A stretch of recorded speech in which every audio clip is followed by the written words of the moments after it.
Good evening, everyone. Welcome to the Sports Wave Network and the Sports Corner with the Conn Man. I am your host, the Conn Man, and this evening I have a very special guest, my man, none other than, make sure I pronounce it correctly, Shaquan Davis. Is that correct? Yeah, but my stage name is Shireel. Here we go. Now we get Shario. All right, folks.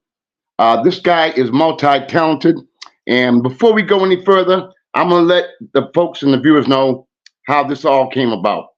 You know, folks, as you guys have known, Mr. Chops Turner has been on my show like 3 or 4 times, and I've known him for like over 40 years, and I've always supported all the things and programs that he's on and what he does. And he had told me he was collaborating with this guy named Paul Santos. For those of you who don't know, Paul does a live show, amongst other things, and it's like a Johnny Carson type show where he has entertainment, he has Chop singing on, and he has a lot of entertainment, and it's well viewed by quite a few people. So I'm scrolling through it. I'm looking through my Facebook, and I see my man right here. I said, "What? I mean, talent like that doesn't come around here too often. Although I better chill because we do have a lot of talent around here. But so I'm gonna chill with that one. But again, I know you just came off doing a radio interview just now, so I appreciate you coming on. Can you let the folks know a little bit about yourself, your history, your grind, and what got you motivated into the music realm? And when did you think you were good? Whew. So I've been singing since I was 6 or 7. I want to say around there. Okay. Um, I I I want to say since I've been singing, my father's taught me everything I know, and I don't think I wasn't I didn't think I was ready until about 20. When I hit 20, that's when I think everything started coming together. I'm an R&B singer, just so everybody knows I'm an R&B singer. Like I said, I've been singing for 7 years. I think what it was that made me want to be a singer was Okay. that my father is a singer himself.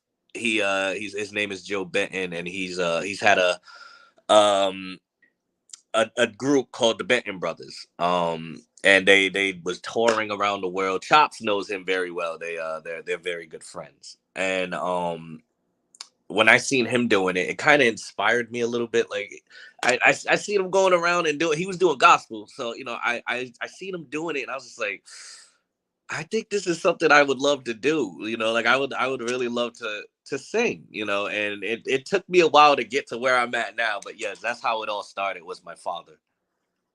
Wow, that is incredible.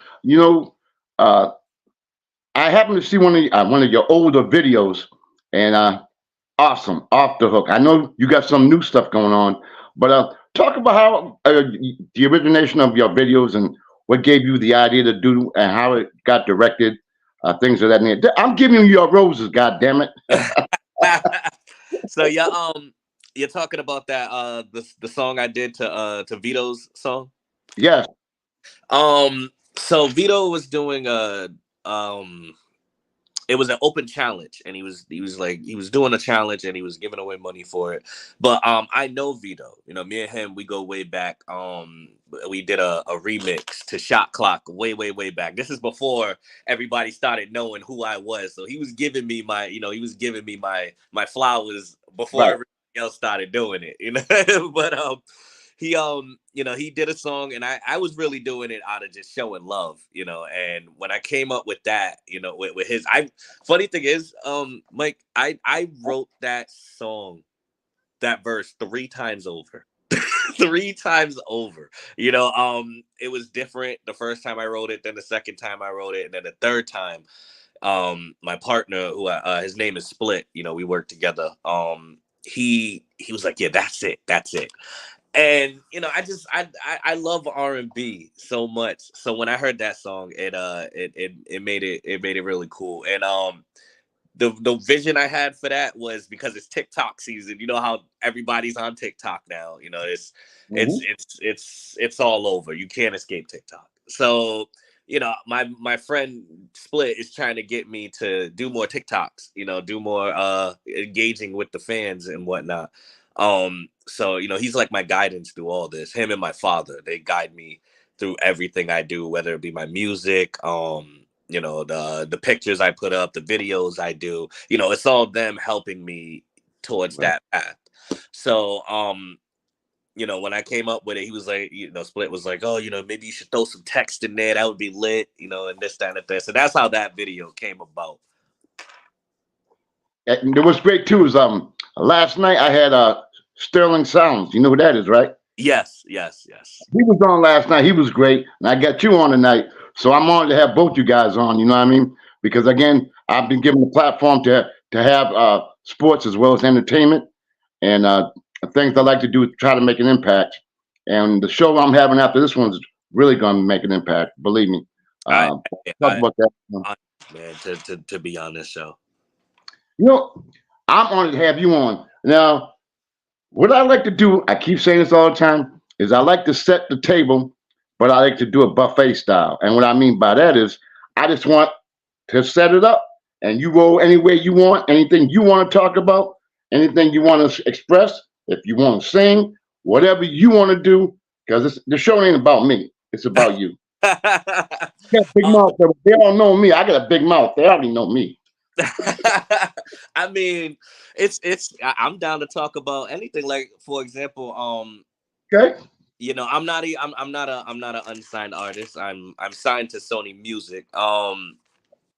I got there through doing a talent show. I mean, not a talent. It's not really a talent show. It was a competition, and Okay. Benzino was hosting it. Oh, And yeah, okay. you know who Benzino is. So Sure. so I had sent my music in to the people that were hosting the event, and before I even got on, to do the event, they was already like hitting me up like, yo, the song you sent was amazing. Like I really think you have a shot here. There's a couple other guys that we think is really good too. So this is gonna be really good, but we think you really got a good shot. Benzino just now heard it. He's going crazy over it. He's like, yo, who is this kid? So I'm like, oh man. And funny thing is, before let me backtrack a little bit.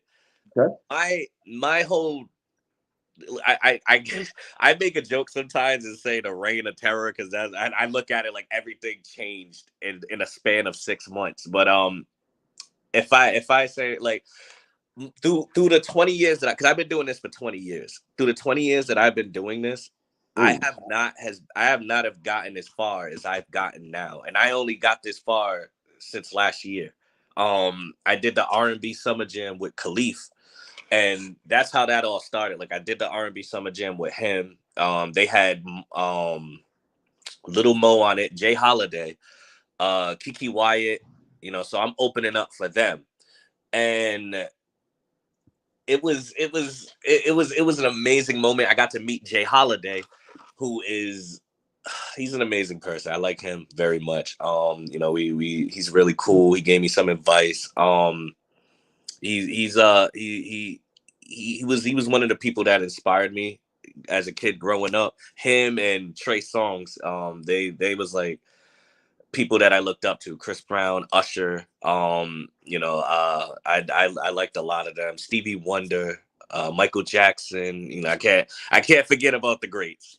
Right. So but I got to meet Jay Holiday, and he was just like, keep doing what you're doing, this, that, and the third, push on, keep grinding, and I took that to heart. So then when the Benzino show came about, um, funny thing is, um, the Benzino show was like a blessing because I actually had lost my job as I did the R&B Summer Jam, so I was jobless. And then when the Benzino show came up, I only had a bit of money that I saved up, so I was good, but I didn't want to start blowing it on stuff. But the Benzino show was really tempting because there was a label involved. So I'm like, oh, let's do it. I want to do it. I conversed it with my wife, who is she's like my partner in crime in this. She has been supporting me through this whole thing. Her, my family, they're very supportive of me.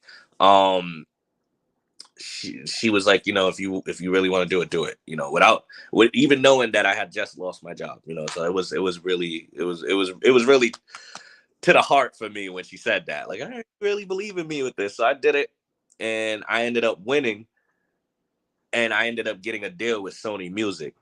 Wow. Yeah, and it was it was like one of the highlights of my life. Like, when I won, my family went nuts. Um there was so much support in that show. It was crazy. It was an amazing night, and I'll never forget it. And I'm so grateful that I was able to do that. And ever since I started working with Sony Music, things have gotten better for me. Like, financially, life wise too. Everything's is going good. They're working with me to do my album. I'm dropping that by the end of the year. Around November, October, somewhere around there. So it's there's a Uh-oh. I think we might have lost him. Now, uh we'll get. Oh, he's back. oops, sorry about that. My Oh, wife called me. I I never tried to heard turn it off. Um, but so there was so much going on, and I'm just so happy that that I got that chance, that she gave me that shot to do that, and end up working out. So it's been a good journey. My career is slow burning going up, because I'm just starting out, and they need to that we're promoting me, getting marketing ready to get me out to the world and let a lot of people hear me. Because I'll tell you this, Mike, when I started, I was getting like one listener, if that, maybe two, maybe 10. Because when I started getting serious, I was like 15, maybe 16. That's when I Okay. started getting like serious. Because let me backtrack on that too. So I started off with my father around 6 or 7, right? When I hit 10, my rebellious stage started coming a little bit. So I started trying to rap. And I was doing that for about a year or two, rapping. And but when I started getting into rap, I thought being a rapper, you had to do certain things to make it. You had to be in the streets. So I Right. was I was doing things like that, being in the streets. I had gotten to a rap group, fighting in the streets over music. It was bad. And sometimes I would be bunking school, and my mom was seeing that. And I always give her this credit. She doesn't like when I do it, but I do it because it's true. But she is the reason that I took my singing was just like, all right, this is it. This is where I'm going. Because Wow. I was gonna be a rapper, but I think I got into a real bad fight one time, and my mom, sat me down, was just like, listen, you're not a killer, you're a lover, and you just have a beautiful voice. And I think you're wasting your talents on being a rapper when you could be a singer. There's too many rappers out here. So that's how it went. I took that to heart because I love my mother. I will 100% follow her and accept anything that she tells me, because I being real. So when she said that, I took that to heart, and I actually did it. I started going with the music. I started doing singing, and then when it hit like 2021, that's when things really started to move for me. People were starting to know my name a little bit more. I want to say COVID, though, like when COVID hit, that's when it really started. Like, where people was like, all right, we know this kid, because I had came out with a song tributing to Trey, who I more than once have said that I idolize him. He's like somebody that I really look up to.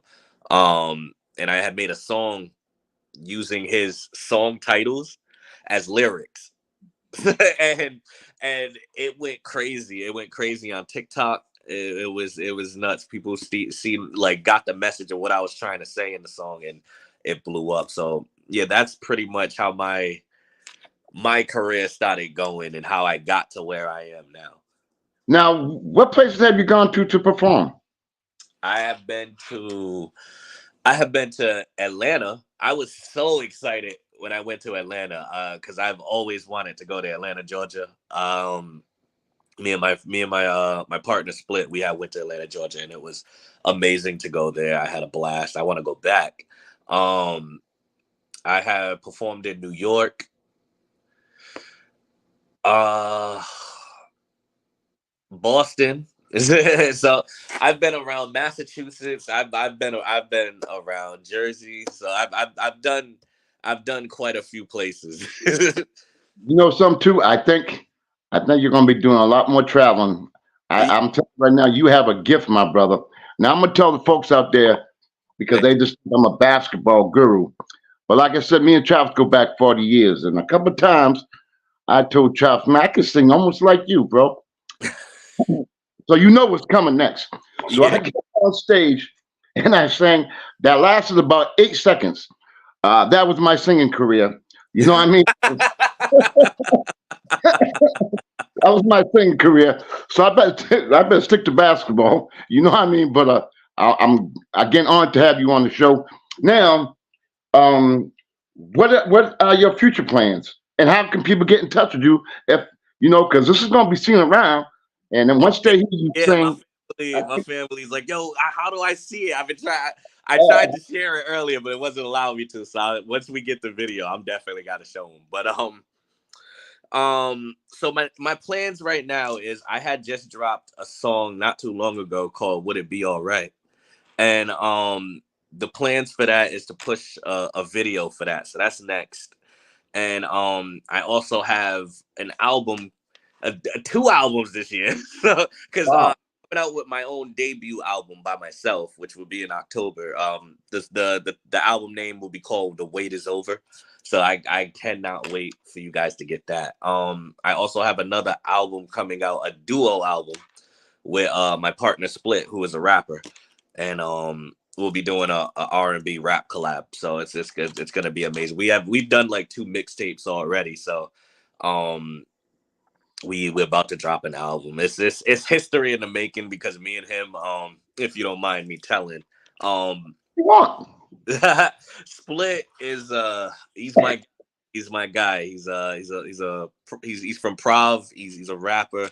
Um, we actually met when I was rapping. So when I was like 10 or 11, he had to be 12 or 13 or 14, somewhere around there. And I had met him at this talent show that was on Fed Hill. And so it was amazing. We he ended up becoming first place in that same talent show, and I came in second. So I didn't see we were supposed to do a collab at that age, but we ended up going our separate ways. That's when I was starting to get into the streets, and um he was doing his own thing. So we didn't really get to connect the way we were supposed to. I want to say 2017, I ended up seeing him at a show. And at first I didn't catch on because me and his boy that he was cool with, he we was chopping it up, and he ended up bringing Split along with him. So at first I didn't recognize him. I'm like, who is this guy? He looks familiar, right? So I I uh I ended up looking through my friend's Facebook, and I'm looking through the pictures, and I found a picture of him. I'm just looking at him like, I've seen this kid before. So then I thought about it. So then I called my friend. I'm like, yo, is that Ebonics? And he's like, he don't go by Ebonics no more. His name's Split now. So I was like, wow, that's him. So I called him up, and we chopped it up, and ever since then he's like my best friend. Like he supports me heavy. Like he'll push me before he even pushes himself. And I do the same for him, but like he is literally a friend I I I couldn't ask more for. Like he's an amazing guy. So, you know, um he's definitely a part of everything that goes on with me. What I wanted to tell you as well is I'm old as dirt, as you probably already know. But I like the old crooners. I like the old crooners. I like the old musicians. I mean, I go back to, of course, probably one of the best singers around, Marvin Gaye, and all the great R&B singers. Oh yeah. And there's something distinctive about your voice. I'm telling you from being around here, you don't sing like people around here. I don't know if you know what I'm trying to talk. You got something that I don't hear out here. Explain. I think you know where I'm going with this. But go Yeah, ahead. yeah, you're basically saying I kind of don't sound new school. I sound old school a little bit. I think, Yeah, and yeah, it's because before before I was idolizing Trey and Chris Brown and all these guys. That's now.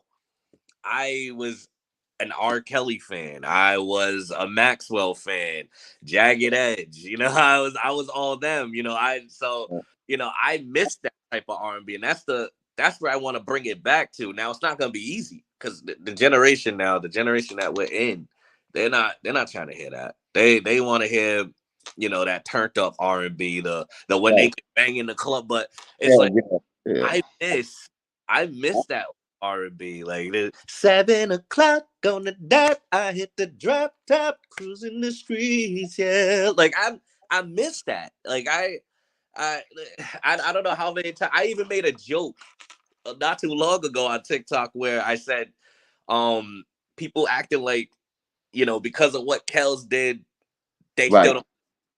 Like you can't erase that man's career. It's like he's what Robert Kelly, what he did is bad, but what R. Kelly did as an artist, Right. I'm gonna look past that. That's half of where my voice came from. I started listening to R. Kelly before I listened to any of these other guys, and Hear um that voice? I can hear it. I can yeah, hear it. yeah, Michael Jackson too. Michael Jackson, oh my gosh, I don't know how many times my mom took away my Michael Jackson, R. Kelly songs. Like she stopped. She didn't want to hear it because it was on repeat all the time. Like there be times where I'll be singing that song "Rock My World." My life will never be the same. Like Michael Jackson, I love him. Like those guys, I can't say it enough. They definitely gave me a good childhood where I can learn and adapt with them. Like that was something I'll never forget. I love those artists. Stevie Wonder. I'll even bring it back even further. Roy C. My grandmother was a big Roy C fan. Like, oh my, take me where the lights is bright. Like, she's all the way down there. Like, so I definitely get down. Otis Redding. So I Darker the bay, darker the definitely bay. No. Ron Isley. I Oh man, see, father. My father, he sounds just like Ron Isley. I always tell him that. that's ooh. Like, But that's like good that you have, with me and him, because your parents gave you the history. So yeah. you know about the history as well as like a lot of people only know about now. But learning about the history is so important to what you're going to be bringing out for the future. You know what I mean? So it's Oh great. yeah, absolutely. My father used to always burn that in my head. Like I remember one time, um, Trey had did a tribute to Prince, Okay. and he did Your Side of the Bed, and if you ain't hitting that note right, the old folks is gonna tell you. Yep. And and when he did a note in there or sung the song, my father was upset. Like, yo, nah, man, look at Prince's face, man. Like, nah, man, he ain't doing it right, man. Nah, turn him off. Like, but then, but then when Patty did it, oh, it's yes, sir, yeah, no, that's my baby right there. So I know I was definitely growing up on those artists because of them. Like Now, have you collaborated with Dwayne the Rock Ramus at all? no, no. So actually the only celebrity right now that I have collaborated with is Sean Kingston. We Yes. Mhm. yeah, we did yeah, and you're way too beautiful girl. Yeah, him. I had did a song with him last year, and this was like right after I had gotten signed. So I had dropped that song. People are loving it. So the next person I'm supposed to be working with, I wasn't gonna say nothing, but you my guy. I have T-Pain. I'm about to work with him real soon, and Oh, Bryson Tiller so far, you know. ooh, And I'm trying to get in contact with Vito and see what he's trying to do. So I got a couple plans that is gonna be going crazy for this year. that is fantastic. I'm so proud of you, my brother, man. You're doing the damn thing, man. And I Thank know it's not. It's got to be hard because all the different elements, and you got the technology involved and things of that nature, and how you guys can coexist. I mean, I'm not familiar with that world as much. Can you give us like I guess the negative parts about it as well as the positive? Um, so the negative part is you don't get to see your family as much as you want to. Even before I was signed, I had to grind. My brothers and my sisters, they'd be outside chilling with their peoples. I would be at home doing music, grinding, trying to work on the next thing and work on the next thing and adapt and adapt and adapt. So it's like you can't just drop music and think that it's gonna promote itself. You have to do so much. And also the industry, it's very tough now. It's a lot of things are expensive. It's not like you could drop a song and say, all right, I'm gonna drop $100 and it's gonna blow. No, you're gonna have to drop like 5, 6 down just to even get something started. So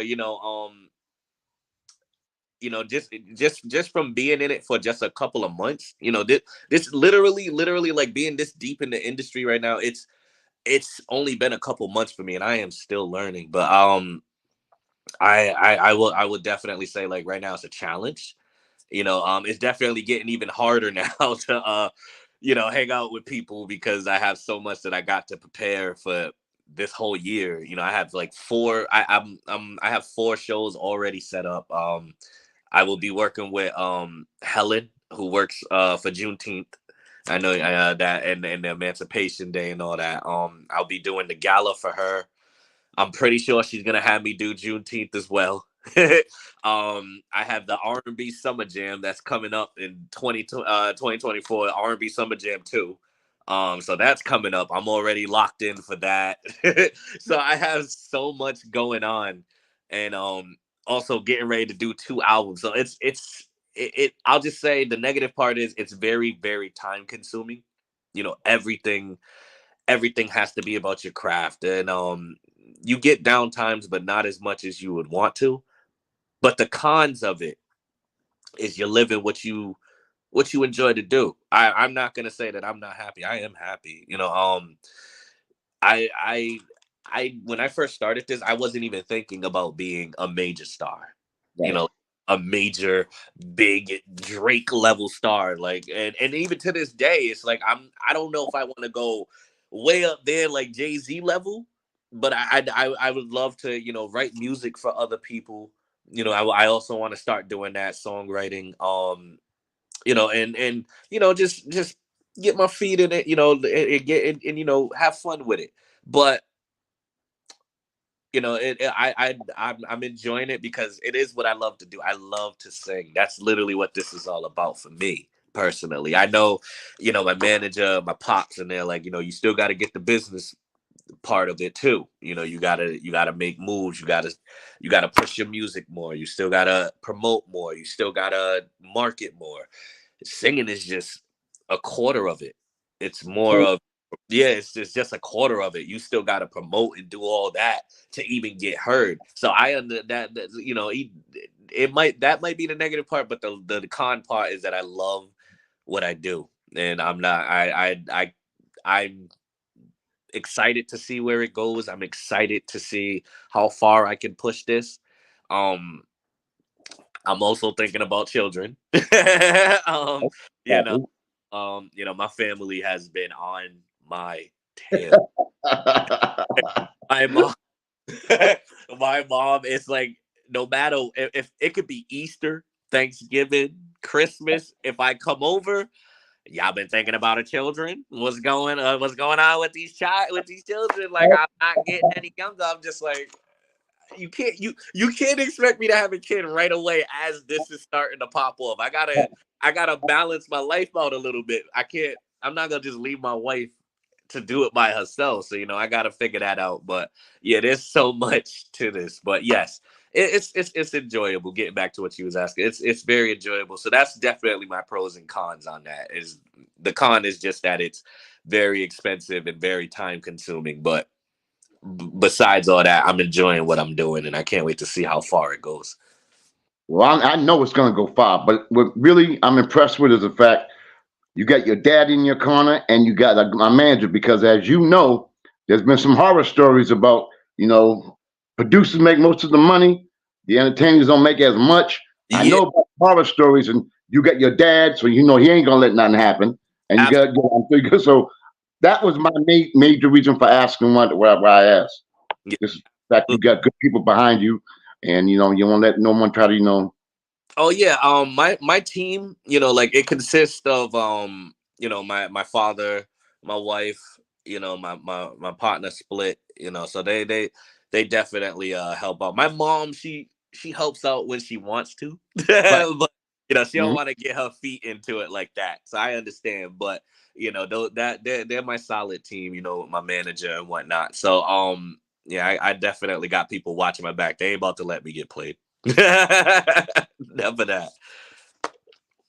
Now, is there anything else that you know that maybe I didn't ask, or maybe something that you want to bring up that maybe I didn't know what to bring up? Maybe something because any shout outs you want to give to people. You know what I mean? This is Uh, your my brother, and and you're gonna have to do. Hey, you gotta hook your boy up with a little acapella. You gotta hook your boy up with something. Again, I just want to say, thank you to everybody who's been supporting me, these past years. It's been an amazing journey. And I know it's only just beginning. I know I sound like I've been doing it for like 50 years and all that, but like, it's been an amazing ride so far. I can't wait to see where it goes. But thank you guys so much. If you guys ever want to reach out to me, if you want to, just because I got the whole Sony thing going on. I'm still available if y'all want to work. I'm always down to work and always down to collab and work with artists because I'm coming from that too. So if you want to work with me, my Instagram is Shyrel R&B Prince, and my as you know on Facebook I go by my government name, which is Shaquan Davis. So if you ever want to get in contact with me, I'm always open and ready to work. As for your song, um, let me see. What would I what would I love to sing? You know, I think I Hold think up, before you go there, you may be taking over my show. I don't like that. You know what I mean? I got my show to do. You may take it over, bro. So do your thing, bro. Do your thing. um I'm trying to see I'm trying to see what would be appropriate. so Right? Yep, yep. um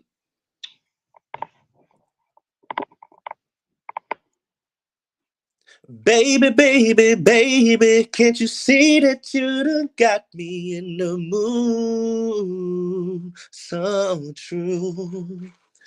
Baby, baby, baby, can I tell you all the things I wanna do to you? Ooh, get you to my place. Baby, tell me what we're waiting for. And I gotta touch you once we close the door. And baby, you know that we both want it. So let's do it till the morning. Baby, look at how you got me. And if I touch your body, yeah, we'll be up all night, yeah, till we see sunlight. And if I touch your body, would it be alright? Yeah, yeah. Oh, shut it down. It's the shut it down. Damn, bro. See, I'm glad that people got a chance to hear that what a great talent that you are. And I thank you for that. You didn't have to do that for me, and I do appreciate that. And Hey, I anytime you love to want to sing, come man. on, I'm always any- happy. anytime you want to come on to promote your show, your record, your boy, anybody, you get an open invitation, my brother. Anytime you want to come on, Thank anytime you want, me to promote anything you're doing, you are very special, my brother. And it's an honor and a privilege to have you on my show. And my man, boy, you just turned it out. Enough Thank said. you for having You know how many viewers we're gonna get after that? Oh, me. they're gonna be asking me for money. I'm glad I can help you out, man. You know, I got you, brother. I know you're busy, but I want to thank you for coming on. I know you're doing so many other things. Do you have anything else you want to say before we got to go? Hey man, I just want to say thank you so much, for having me on. It's been such a good time, Yeah, talking. And I'll definitely be back. I rock with you, man, for real, for I real. still hope so. Thank you so much, my brother. Peace. God bless. Yo, check out my man. Did he do the damn thing? You already know how. Give them one more time how they can get in touch with you. Let the folks know. My Instagram handle is Shyrell R&B Prince, and my Facebook name is Shaquan Davis. So please hit me up. I will accept you immediately. I love y'all. Peace. Thank you, my brother. No problem. Anytime, man. God bless. Woo! No. What did I tell y'all, man? The Conn Man's doing some things. Um, Again, I want to thank my producer, Key Williams, because, as you know, this is a sports show. And, that was an outstanding show. What a great talent, man. To sing like that a cappella. As I said, my singing experience lasted about 8 seconds, maybe seven. I think I'm barred from the place anymore. I don't think I can even go near a stage anymore. But nevertheless, yeah, my mom was in the right place. But I'm only joking. You know, we got a great show coming on tonight. Courtside view. We're going to be talking all NBA. I got the crew. My man, Cool McCain, Coach Dante. I'm sure the boss, Key Williams, be chiming in soon. We talk about the Philadelphia 76ers. Yeah, I might tune in tonight for that. Can't even see what happens. But anyway, yeah, so that's going to be great as well. Again, I want to thank. Without Key, I couldn't even do what I do. But it's so young. I mean, these guys are so young and talented, and it's a privilege for me to have them on my show. I mean, I really didn't know this guy from a hole in the wall. To keep it real with you, I saw him on the Paul Santos show, and I guess people stopped, knowing. I guess what I do. I'm always promoting, the show, the network. So. Uh, the response has been great. But now we're going to come up on the next show, which is going to be in a little while. And I want to give you guys a little taste of that. And this is probably where, I'm going to keep it real with Key and the network. I happened to do a little bit of his bio before he comes on. And it kind of almost brought me to tears. And I don't want to go there right now, but he Wayne A. Buckingham has a story to tell. I don't want to go into detail right now because I'll wait for him to come on. He'll be coming on in about maybe 20 minutes or so. We're gonna show us from about 6 to 7, and then I get a little bit of a break, and then we gotta do the thing tonight. But I did not know all about him. But what I will tell is that he's a all-star athlete. He went to Clemson University. I don't want to give too much details because he's coming on the show. But what I will say is how I got to the idea of having him on the show. As we had the other night, my good friend David Lato, who was great, by the way, what a great show. We got quite a few views on that one. That was awesome.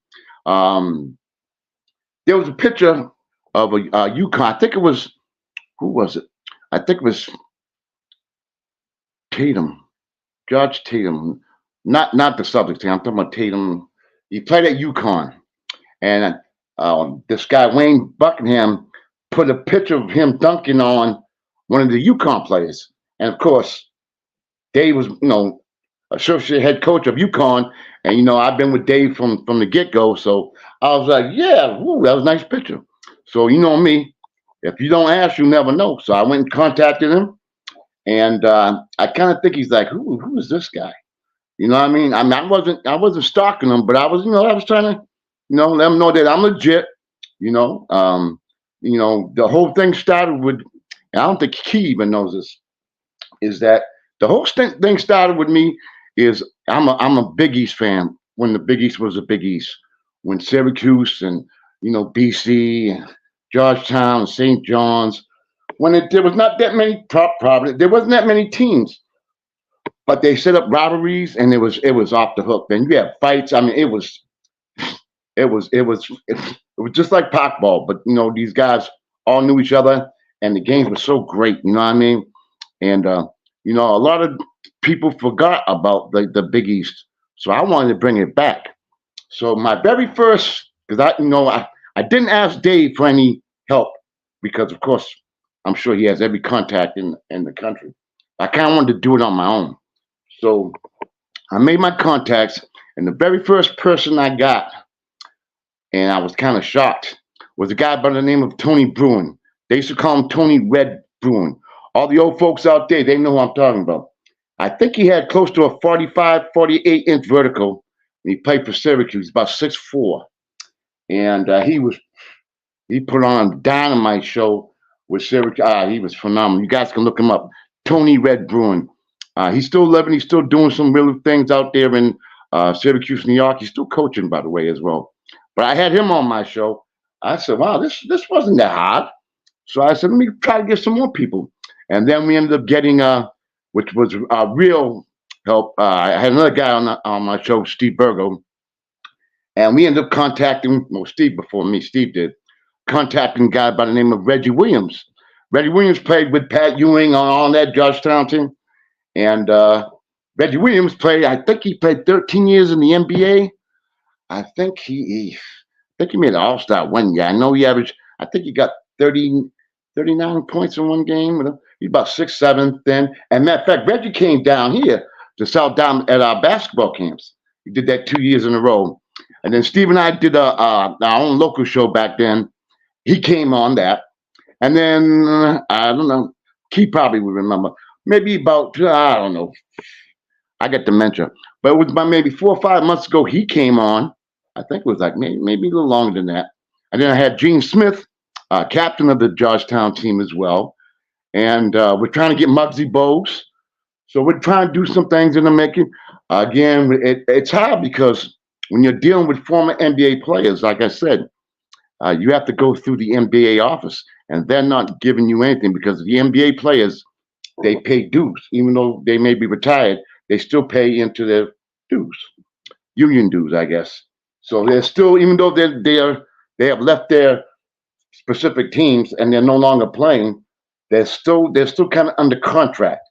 Do you know what I mean? So if I were to get one of the NBA ball players, more than likely you're gonna have to deal with the agent, you're gonna have to deal with the NBA, and then you're gonna have to deal with the player.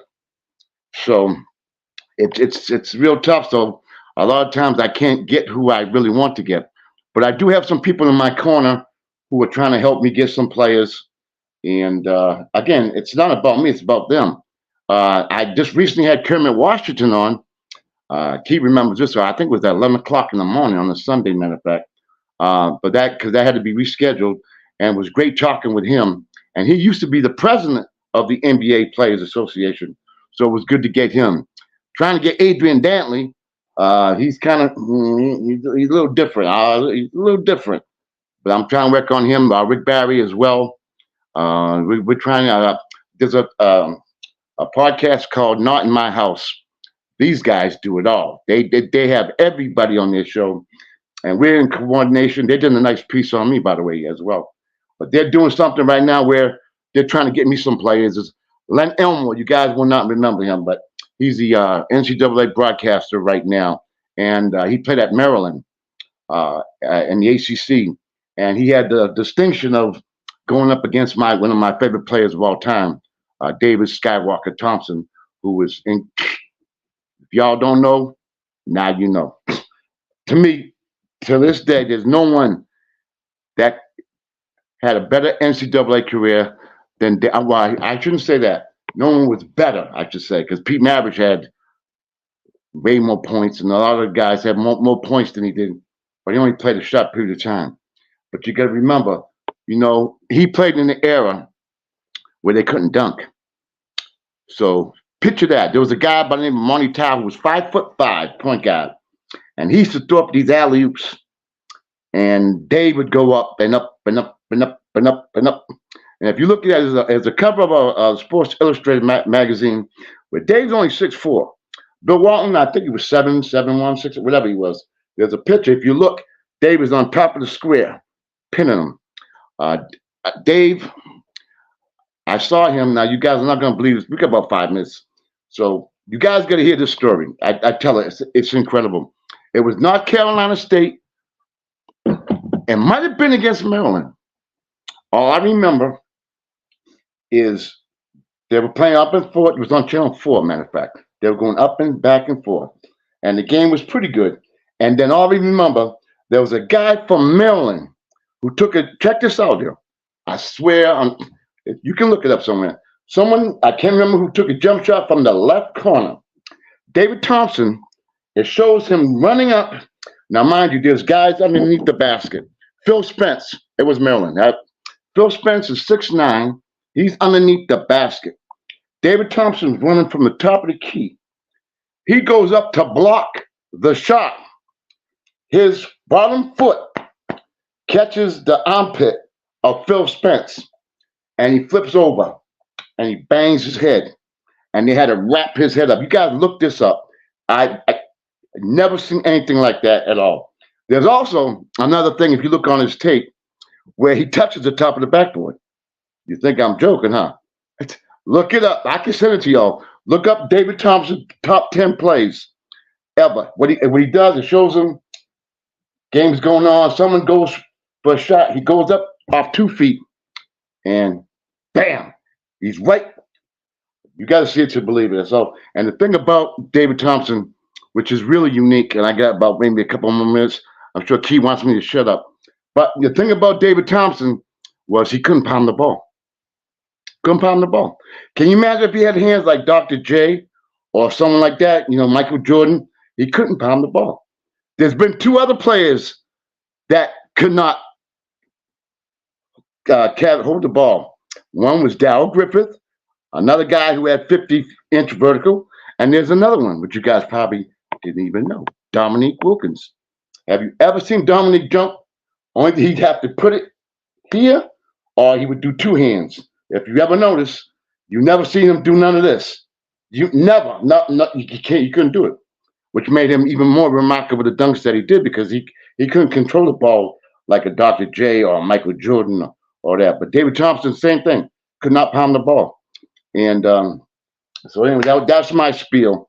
We got a few minutes. So I can take a little bit of a break, and then we're gonna be having my guest Wayne Buckingham. I don't want to reveal too much because this might be one of those. This might be one of those, So, I'm kind of, like I said, I kind of get dementia because I'm going from one extreme to another. I'm going to fantastic singer, R&B, and he excuse me, we had a great time enjoying myself. To now, this one could be a tough one. So I hope you guys tune in. And again, I don't want to reveal too much, but this could be one of them hot warming things. And this is really why I kind of want to do the show. Is for shows like this. I mean, it's great to do the entertainers and the the great sports athletes, and that's all well and good, and it serves its purpose, and that's why we have this network. But there are some things that are again more important in life than sports. But this situation combines both of them, and what I mean by that is on the court as well as off the court. I think that's kind of what I want. Again, I don't want to give you too much. I want you all to tune in. I already think once we put that out, once we spread that show with my man Shaquan, I didn't know he was going to sing like that. wow, that was phenomenal. And you know, I don't know. I don't know. Stay tuned to what's I just got confirmation, by the way. Um, we got the Hoop Queen will be coming on Tuesday, 5 o'clock. I think my boss Keith wants to buy me. We got her coming back because of my technical skills, whatever. I'm not very good, but she said, Mike, okay, sure, we'll reschedule. So we're gonna reschedule with her on Tuesday. We're a little surprise for her. Well, she might be wagging, but we got a little something for her as well. And then we got Candida Rose, another one when I messed up. She's coming back on the 26th. And then we got, I got to keep up. I need the accountant. I need somebody to keep up all these guests I got coming. But we have another guest coming on, as I told you before. His name is Jimmy D. I'm telling you guys, I hope we can do something where people can call in or ask questions, because this guy been with since he started when Raymond Berry was the coach of the Patriots. I don't know how far. I think that goes early 80s. So he's been there with, you name it, he's been right there. And he's been there ever since. And then, like I said, it's a coincidence because he was the head videographer and he retires the same year as Belichick, or vice versa. So again, I've been trying to get him on my show, but he couldn't do it because contractually he couldn't do it. But now my man's been making the rounds, and I've been asking him for a while. But he finally hit me up. He said, "Hey, call me up." So I definitely want to get him on because he's going to tell you some things about Belichick that none of you knew. I know a little bit, but it's going to give you a different perspective of Mr. Belichick. You know, you guys, you see him on the press conferences, and you see how he is. That's not him. That might be one part of him, but I'll let Jimmy D, who we call Flea, I'll let him discuss that with you guys. I got about maybe about 5 minutes. So I can take a break because you know me, I don't shut up. But getting back again to having some guests that we have on, it's I look at it this way, people. I have the contacts, I have the platform. Why not use it? I mean, it's going to benefit hopefully the network, and the people like to get a kick, coming on shows, and my thing is I love to recognize others, as you guys already know. So that's why I have guests on, because I don't want I couldn't go on talking like this all day, hearing myself talk. I'd probably have another stroke. But anyway, no, what I'm saying is it's been an honor. I know when I first got someone that wasn't basketball sport, she probably said, "What is this guy doing?" But I think she realizes that what I'm doing, what I'm trying to do is trying to make an impact. And I think my next guest, you will see what I'm talking about. So hopefully y'all stay tuned. I'm gonna take a little bit of a break, and we'll be on at 6 o'clock live with my special guest. Please tune in because it's gonna be one of those. Wayne Buckingham from the University of Clemson. Y'all take care. See y'all in about 10 minutes. Have a good night, y'all. Well, don't go nowhere yet, Conn. I'll cam you down, and then you can come back up in like 5 minutes. Thank you. You gave me that. Yep, no, yeah. So I'll cam you down. Don't leave, and then I'll bring you back up in like 5 minutes. All right. You got it. Hey, how's the snow out there? It snowed. I had to clean off the car and everything. All right. I'll be ready. 5 minutes. I'll be ready. All right. So don't leave. I'm gonna cam you down. I'm gonna play some music, and you come on back up. We get something to drink.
All right, Conn, you ready? Your second guess is ready. I'm ready to roll. All right, here we go.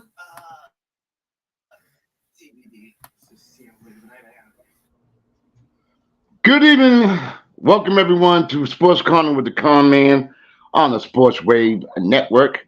With me this evening, I have a very special guest. He goes by the name of Wayne Rockingham. How you doing, my brother? Buckingham, excuse me. How you doing, my brother? I'm doing good, Mike. How you doing today? I just got off doing one of my shows. I'm gonna be all right. I want to tell folks, you gotta find out why I end up having Wayne on my show. Wayne doesn't know this, but I wanted to do a thing about the Big East players, and I've had quite a few on my show thus far, and I wanted to do something, and I saw a picture that you had sent, and it was a picture of you dunking on someone from UConn. I don't know if it was Tate George. Am I right? It was Tate George? Yeah, it was Tate George. And, yeah, okay. So I saw that. So I said, "Oh, let me go hook him up. Let me go see what's going on with him." And I tried to contact you, and I think you were like, "Who's this guy? What the hell?" And I didn't want to be stalking you, but I wanted you to come on the show. So I said, "No, I'm gonna let him know that I got a little something." And we both agreed to come on. But before we go into your little thing, I want to let the viewers know a little bit about this. I had to do a little homework, my man.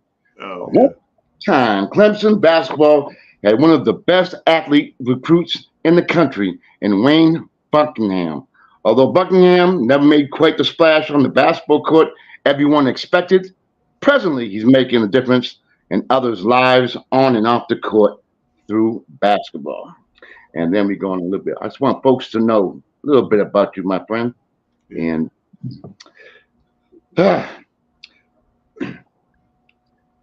it says so many things that you were the most highly recruited player ever to go to Clemson. Is that still correct? Yeah, I was ranked number 9 in the country. Highest ranked player ever signed with Clemson. Yeah. I came out in '89. It was me, Shaquille O'Neal, Kenny Anderson, Bobby Hurley, George Lent, Mitchell Butler. We had a great class that year. And I ended up choosing Clemson, man. It was kind of remind me of my old country town, Bell Buckle. Clemson is the school. Actually, the town, Clemson, is the school. School is the town. So it was kind of remind me of being home. And again, you had an outstanding career. Give me some of your fondest memories. Talk about your recruitment. Talk about how that all started, and just keep it from there. Start from there. Oh yeah, a lot of people don't don't realize I'm from a small country town called Bell Buckle, Tennessee. Population 300. Actually, 310. Actually, still at today, 310 people a day. Uh, God blessed me to transfer from my high school here in Tennessee because I played. I guess you could say I wasn't a regular child when I was born. I was in the fifth grade at 6'6". In the fifth grade, they wouldn't let me play junior high, junior pro basketball or football because I was too much bigger than all the kids. So I played high school basketball since I was in the seventh grade. So I don't know how they did that, but I used to practice with the high school team in the fifth and sixth grade. I started my seventh grade year, my eighth grade year, my ninth grade year. Going into my 10th grade years when I transferred from Tennessee to Atlanta, Georgia, to a private school down in downtown Atlanta. Uh, but I had over 3,000 points, and I averaged like 12 dunks a game here in Tennessee. Played outside. Actually, I played football and basketball. I played outside linebacker and played baseball.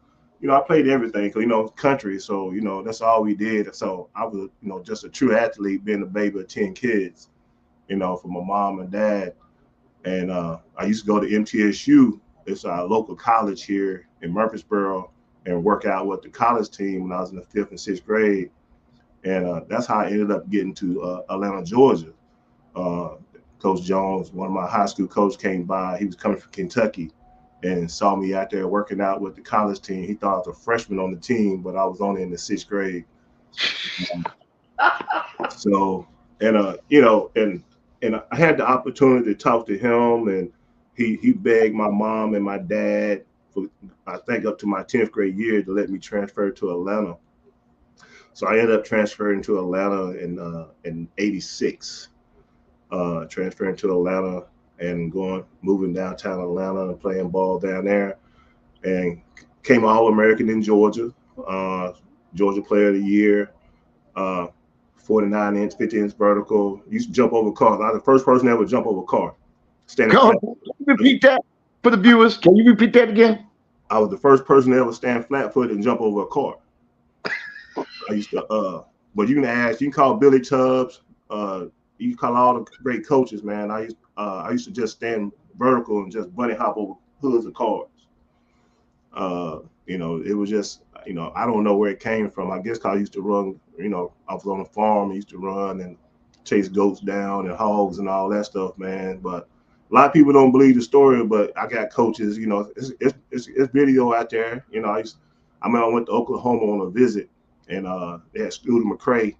He challenged me to a jumping contest, and I took it to come out of the restaurant on my recruiting visit. And I just took one leap and went across the limousine of the car and kept jumping and looked back. I kept looking back. I was like, where he at? Where he at? You know what I'm saying? So Folks, Scooter play at Louisville, for those who don't know.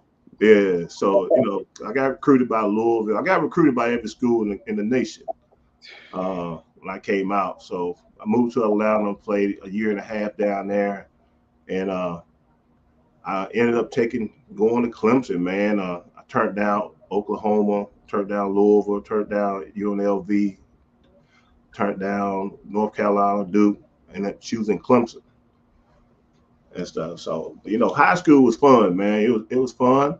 It was great. I should have went straight to the lead out of high school, but I wanted to make my mama proud and graduate from Clemson. And I decided to stay in school, and I was going to play 2 years. I don't know if you know Eldon Campbell, Dale Davis. Of course, absolutely. So I played 2 years with Eldon, and I was going to leave after my sophomore year with Dale. And then all of a sudden, the NCAA came in my life. Well, actually, they came in my life before that.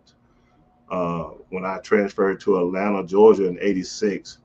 The NCAA, I guess they got mad because I left and transferred from a country school, went to a better school, and I dealt with that from '86 to '94, so I graduated dealing with the NCAA, a bunch of lies. You know how it go back in the day. Young man trying to better himself, They put a lot of hopes on me, put me on probation, took me off probation, put me on probation, took me off probation. I had to end up getting a lawyer. You know, these days in time, heck, I probably was one of the besides Deion Sanders, one of the first one had the NIL deal. hey, how they made me feel back in the day, it was crazy, you know.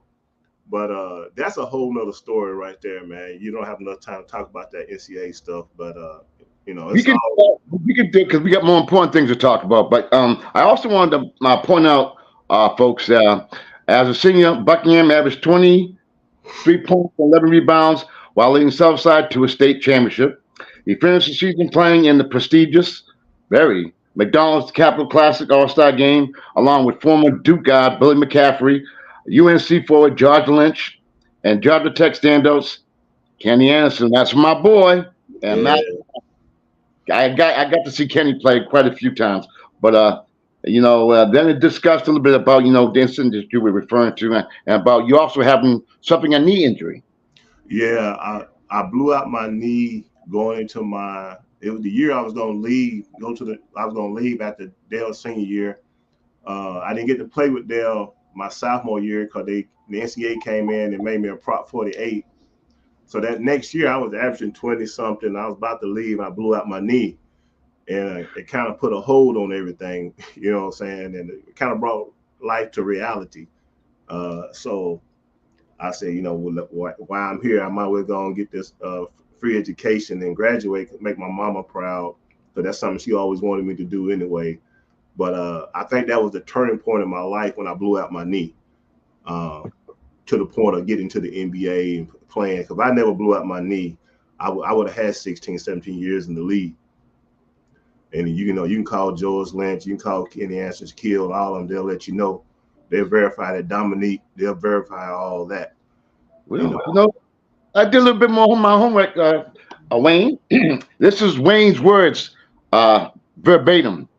I knew I could jump over a car because we used to jump over creeks while chasing cows and goats. My brother and his friends would ask me, "Why didn't you get wet?" I said, "I just jumped over the creek." That was your words, right? That's me. Hey, a lot of people don't understand about that country life. Waking up at 3 o'clock in the morning and got to do a man's job before it's time to go to school. And that's what my dad. I really, truly love my pops, man. God rest his soul. He taught us how to be young men and be men, and can't be scared of work. I don't know where the jumping ability came from and all that, but I just knew, we haul hay, we work for a living, and I think just like working out, that was what I guess you call it, that country style workout or whatever. Right. But God blessed me with a vertical. Like I said, I jump out of the gym. I average maybe 9 to 10 dunks a game. And basketball was easy. Basketball was easy. I was a man child. I was LeBron James. I was Zion Women way before they boys came along. You got to realize, a freshman and going to Clemson, I was 6'9", 255, coming out of high school. Wow. Hey, just one more thing, because I'm doing my homework. Hey, I'm giving y'all props, man. It says Buckingham had dreams of playing in the NBA, but watched Davis and Campbell, which you already mentioned, and later former teammate Sharon Wright, a 1991 McDonald's All-American, all get drafted. Wright, who had his NBA career shortened by a car accident, talked about his former teammate, which that would be you. And this is what he said, folks. Let me see if I get it right here. Hold on. Give him a second. He was the most athletic big I'd ever been around. Short of Shaquille, sort of like Shaquille, like great speed. And he was very, very strong. A great teammate, said Wright. And he's giving you his props. So I mean, you speaking facts, my brother. You are definitely speaking facts. Hey, one thing about basketball, I keep everything real because I love the game, man, and I'm not mad or upset about nothing. Cause I think God gave me my plan and gave me my road. It is what it is, I know I could have played in the league for a long time, but He had other things for me to do, you know. I went overseas and played, and I enjoyed my career, but you know, that wasn't my path. That wasn't my what he wanted me to do at the time, you know. And I had to accept that as a human being. And all my teammates and all my buddies, they, you know, they recognized that, man, and they showed me much love and everything, man. I was just that guy that had the opportunity. And you know, I can't say, you know, you don't ever ask God, why me, why me. I never did that, you know. I just took it and took the bad and made took lemons and made lemonade. I guess that's the best way to, you know, I took the bad and made it into good. And you know something, the real reason why I wanted you on is once I found out about your story, again, you know, this is a sports show, and you know we always talk about basketball and sports related issues, and it's all great. But sometimes there's more important things in life than just basketball. Oh And yeah. reading your story, and you know, it got me very emotional. I want to have you, if you could, just speak about that. I want them to know what kind of a talent you were, and it seems like you were, like you said, you was like a Shaquille O'Neal, that dominant. But I wanted them to also get the human side of you as well, not just the athlete. And that's kind of why I wanted you on the show, to be Yes. real. Yes. You know, just my mom taught me to always give back and help others, you know. And being from a big family, being a baby of 10 kids, you talking about 12, 13 people in the household, we all worked together, stuck together, looked out for each other. So over the years of me playing ball, like I said, basketball, I can't complain. Now I enjoy the sports. I enjoyed meeting people. I've been from Bell Buckle. Basketball took me all over the world. But one thing it taught me was to bless others, you know, give back and bless others. So when I retired in 2005, uh, I said, what I'm going to do with the rest of my life. And I had hit a wall where I had to figure out, you know, what am I going to do? What am I going to do?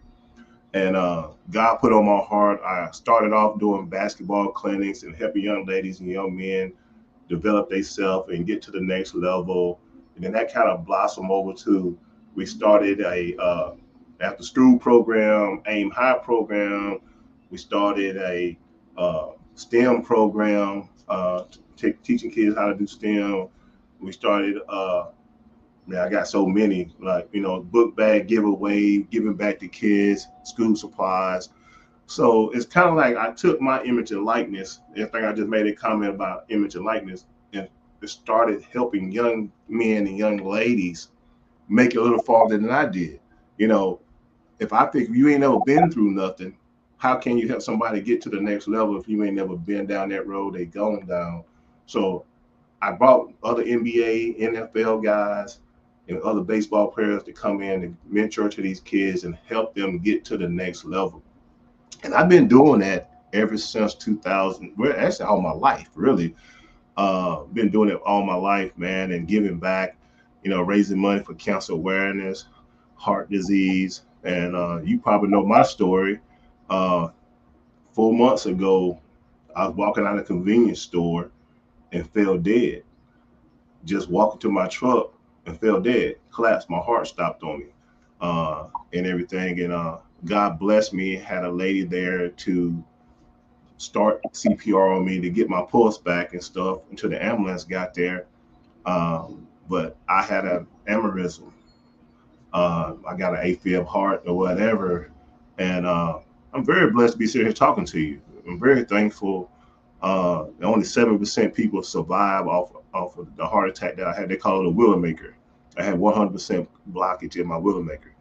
So God left me here for a reason, you know, and I'm very thankful for that. Uh, I got 6 stents in my heart, and and I'm working out every day and still giving back. Still, I took 4 months off. Now I'm still going through rehab and cardiac rehab and all that. But God has been good, man, and it makes you really think about your life and where you've been and where you came from. I'm very thankful for God giving me all that other talent and that ability to do that. But I'm glad that he saw fit to say, hey, your job ain't done here on earth. Give me an opportunity to come back and keep doing what I'm doing and giving back and helping these young kids and being a mentor. You know, that's my biggest story right there is giving back. If you say Wayne Buckingham, Big Buck to anybody and any guy, they're gonna say he gives, he gives, he gives, he gives. And my mom taught me that a long time ago. She said, if you walk around with your fist closed up, you can't receive nothing. The more you got to give it out, you got more room to receive blessings. That's And right. it always stuck with me. It always stuck with me. Wow. Whew. And now you and I spoke via text, and you wanted me to promote something or to do something. I think you would be better at it than me, and I'm giving you the platform to do what Oh, you want to do. And if anything, I'm sure our viewers will definitely support what it is, what your cause is, and what you're doing. I guarantee that. yeah. Basically, what it is, a lot of my fiance and my friends, my wife now, they created a GoFundMe for me. You know how it is when you play ball and insurance only pays so much stuff. Right. And I still have this life vest on that I'm still wearing, and it runs me about $3,500 a month, uh, and all that. So insurance only pays so much, not counting the two helicopter rides, and so you know how the expenses is. So they got a GoFundMe for me.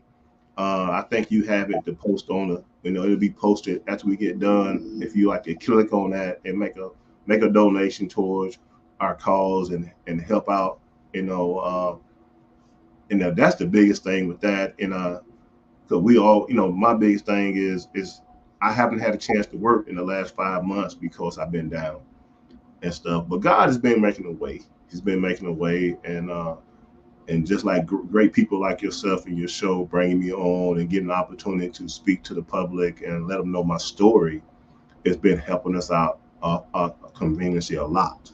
So if you have a chance and you listen to the story, it's got more. If you click on the link that we'll share at the end of this, and you can click on it and make a donation and find out, read the story, what really happened and what's going on, and it's got all my information on there. I truly appreciate that, and God bless you on that for bringing that up. I kind of forgot about it. I'm glad you brought that back up. I appreciate that. No, man, I appreciate you coming on my show because you really didn't know me from a hole in the wall. And for you to come on and give your story and the viewers, like you said, we're going to be sending you the link or the information. Please help and support what he's trying to do because you know I will. I definitely will. Best believe that. And I do have the platform to do that. And it's a coincidence because I give out recognition awards. I've given out over like 300. And matter of fact, I saw you at Clemson University walking. They were recognizing you with I forgot her name. You know who? I think she was Miss like, Miss Paula, yeah. yeah, Miss yeah. Paula, 80, 89, 89, 90 years old. Miss Paula, okay, let me tell you about Miss Paula. Go ahead. Mercy. Back when Tree Rollins, you got to realize Tree Rollins and Horace Grant was there before I was. So ever since she was there for the last 30 to 40 years, she always come to every game. And when we fly out to go play, when we fly back in, she'd be at the airport waiting on us to fly back in and welcome us off the plane because we had our own plane and stuff. She's been doing that over 30, 40 years. She kind of like the team mom. And when I say every player that came through there, from Tree Rollins, Horace Grant, Eldon Campbell, Dale Davis, Larry Nance, Sharon, all of us, everybody knows who she are. So when I came back to Clemson, I had the opportunity for us to escort each other out on the floor when they recognized us. And that meant a lot to me because I felt very honored and special to have her by my side, and a young lady that we all look up to that's been a Clemson fan for that many years. And she's 90-some years old. She still drive her own car, drives and do everything. Like, I was just like tripping, like, wow. I said, that's where when I get to 90, I want to be like that. But yeah, Miss Paula, God, I love her to death, man. She's one in a million, one in a million. She's Clemson mom, Clemson mom. That's fantastic. But one thing I wanted to tell you, Wayne, was that it must be some type of coincidence because, as I said, I give out awards, and we have a friend out here Uh-huh. who, similar to what you had, Yes. they put a new heart. He got a new heart. You know what I Yeah. mean? He got a heart transplant. You know what I mean? I want you to meet him. I told him you were coming on the show, and he, I think that they said he died 5 times, and he's still with us. Thank God. So I think Man. having that, and then you coming in, that's why I'm taking it so serious because seeing him alive, because he had a young son. So seeing him, because if he had passed, well, so he had just lost a father recently, so it was a real emotional thing for us. So having him still be there and having you still be there, I think you guys can connect even way because you guys have been through it. Yeah, And very, very, very blessed, man. Very blessed. I'd love to meet him and talk to him because I've been going through my therapy with other people, even in my rehab classes, other people who have experienced heart attacks and stuff. And it's very educational talking to somebody who's experienced what you've been going through because it's more mentally, physically you get better and you heal, but it's all about healing the mind. right, It's all about healing the mind and getting over that hump, realizing that you left this world and God brought you back. It's a big it's a pow wake up call. exactly. Yeah. You know, Oh, man. it's a pow wake up call. So I'm very, like I said, he'll tell you the same thing. I know he's very thankful every minute, every second, and he don't take nothing for granted no more. He don't take nothing for granted no more. You know, I don't care what nobody say. I appreciate God, and I appreciate the ability to sit here and have this conversation. It means the world to me. So I know exactly what you're saying. Love to meet him one day. Love to meet him one day. We'll make it happen. But you know something?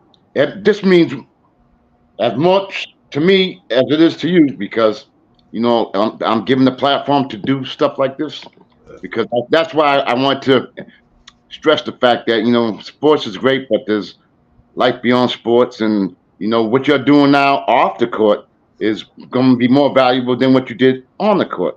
So I Yeah, think that's great a testament to you. And like I said, anything I can do, you best believe I'm going to do it. And I know we got some outstanding viewers who are also going to support what you're doing as well. Because we were there to support Nate Victor. That's his name, the guy out here. We were okay. here to support him. And I'll send you some info on him. He's a very intelligent individual. All right. He's at work. He works for, I think he works for Channel 10. He's a production, big time. I can't even sing to what he does. He's too smart for me. But anyway, he's doing well now. He's doing pretty good. He's doing his thing. And All we right. go back and forth at it on sports and stuff. So he's healthy. He's back on the road to recovery. He lost like 90 pounds. So he's putting that weight Amen. back on. He's doing all that. And, we keep it real. But now that I got you on, Wayne, you know, to me, I don't want this to be like an interview. I want this to be like a conversation. Maybe I didn't ask you a question that maybe you wanted to get out. Maybe there's something that you want to say that, hey, man, maybe I should have said that.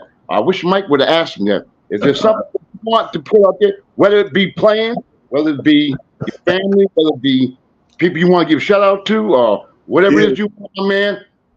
yeah, Mike. I got something. We got to have this conversation right here. We got to talk about this ACC and Big East challenge, man. That you brought up the picture you saw. You know what I'm saying? We got to have that conversation. Oh, hold up. Hey, We going down. There's gonna be problems, bro. hey, we're gonna keep it calm and cool, but we want to talk about. It's been 30 years since Tate Joy hit that unbelievable shot that didn't count in the first place. Yep. But yeah, I love to talk about that with you. You know what I'm saying? Because you really they didn't really win that game, And we can call Wayne Farrell, who threw the ball in, and Tate Joy, good and well, 0.8 of a second, you cannot catch a basketball over your right shoulder, come down, do one power dribble, turn around, fadeaway jumper, fading out of bounds, and shot count. I Hey, don't care how you look at it. I don't there's care no how way. you go. We y'all know that shot did not count. Hey, it's UConn, so I mean, but yeah, there's no way you could do that. There's no way. I'm a referee. There's no way you can do that. It's, There's no way. it's We no are, way. hey, We should have been playing Duke the next night. We should have been playing UNLV in the national championship game that year. And actually, we matched up good with UNLV that year because it would have been a better matchup because, with Larry, Stacy, we had Dale, Eld, and me playing the three. We had a better lineup to beat UNLV that year. And LJ, he'll tell you, they didn't want none of that Clemson smoke back then. Hey, we had a squad. My freshman year, we had a squad. Now we had a squad. Like we had 4 or 5 NBA guys on that team. We was right there. We had just beat Duke twice and beat North Carolina twice to win the ACC. who was on them North Carolina teams? Oh, Rick Fox, Okay. Rick Fox, George Lynch. Oh man, what's his name? J.R. Reed. Christian Laettner. Oh, you beat The ACC was packed back then. We was only 7 teams deep in the ACC, so we put each other out. We played each other twice, so we won the conference that year. We only lost 3 games in the ACC that year. That's phenomenal. Wow. And we only lost 3 games in the ACC that year. But I had to talk to you about that one. I was like, he gonna talk about that. Everybody want to bring that. It's 30 years later, they still bring up that shot, man. They will not let that die for nothing. Every March Madness, I gotta watch that shot. And don't nobody know it better than I know because I was right there and saw the whole thing. So I had to get that out there, where everybody know it was a fluke. I talked to Wayne for real. I guess about it's probably been a couple months ago, and every time we talk, I said, man, y'all know good well y'all didn't beat us. You know that, right? I said they gave y'all an extra game. You know that, right? You know how we do the board. It's always extra game. That's what been our extra game. You know what I'm saying? But, we actually just talked about it last week when we had the little reunion at Clemson, and the stuff was. So that's one of the things, man. But I love it, man. I love sports. I love basketball. I love how it brings everybody together. God had blessed me to play basketball against and with a lot of former athletes that we got great relationships with, and truly has been a blessing, man. Truly has been a blessing. I tell anybody, if you got a chance to play any type of sports, play it because I think it makes you a better person. Now that I got you, and well, before I go into what I really want to ask you, you talk about the ACC. Before you came on my other show, I was talking about because I'm old as dirt, but I remember I go way back, and they call me the basketball historian. I go back to a guy by the name of, he played in the ACC. He played for North Carolina State. I think you know where I'm going with this, but did you ever get a chance to see Mr. David Thompson play? Yeah, that was a beast. I was telling folks about him, but I don't believe me. David Thompson was a beast. Dude. Man, they played above the rim, side the rim, round the rim, and from the rim. Yeah, man, he's an ACC legend, man. David Thompson. Yeah. Please. He's back with Ralph Sampson in Virginia. Man, come on. Like, dude, let me say this. They might say something about football and the ACC and all that, but when it comes to basketball, man, it's too many. It's too many brothers that came out of basketball wise in the ACC. Oh, I know.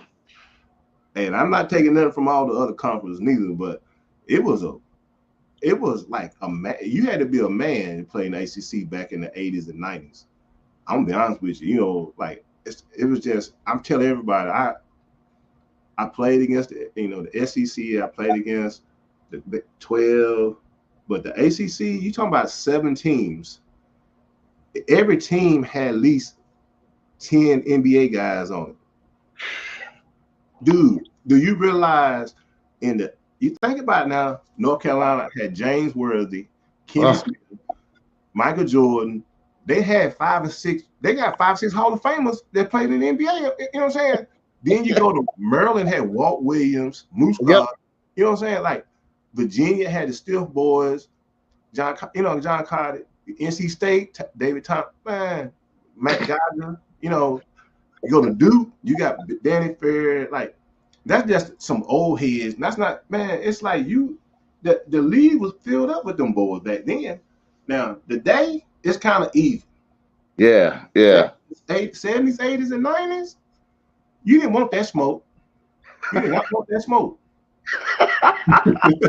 Hey, it's kind of like you know how they talk about the SEC football? Yeah. That's what they were saying, because we beat up each other.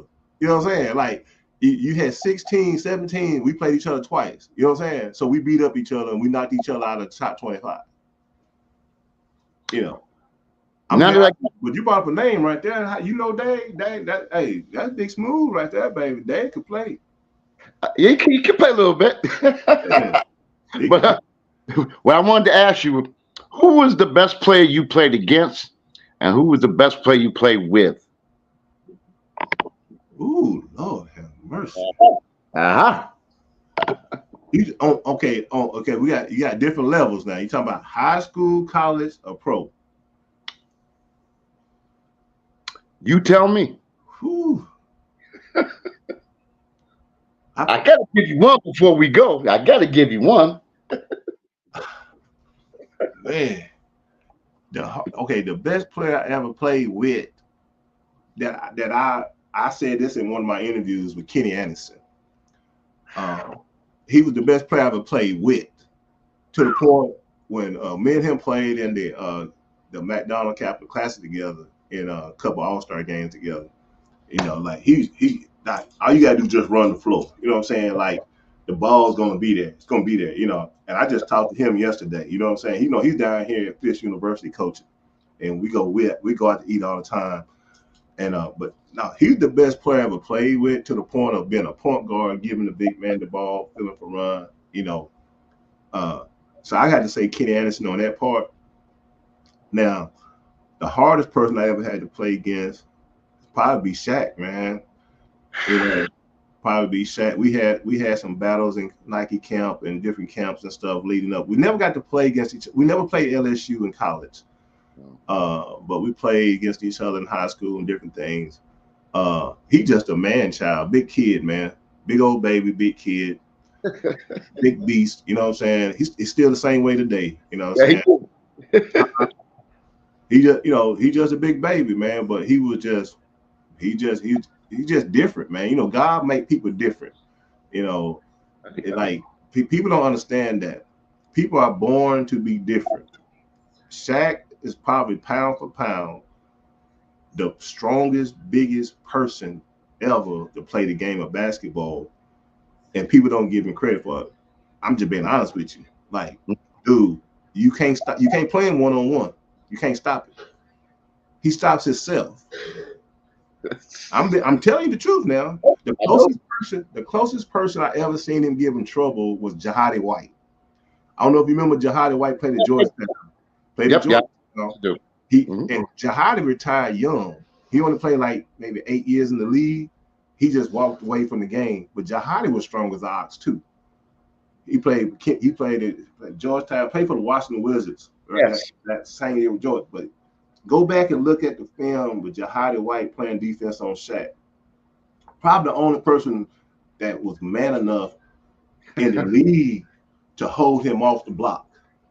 Wow. You see what I'm saying? Damn. I give that credit to Jahadi White, but he's probably the strongest, biggest person. Now, he's probably the biggest, strongest person I ever had to play defense on, play against. Now, I'm going to tell you, I'm going to give you a name right now, and you're going to trip out. You remember George Lynch? Yeah, North Carolina. George Lynch. You talking about the hardest person to score on is George Lynch. he was worse than Dennis Rodman.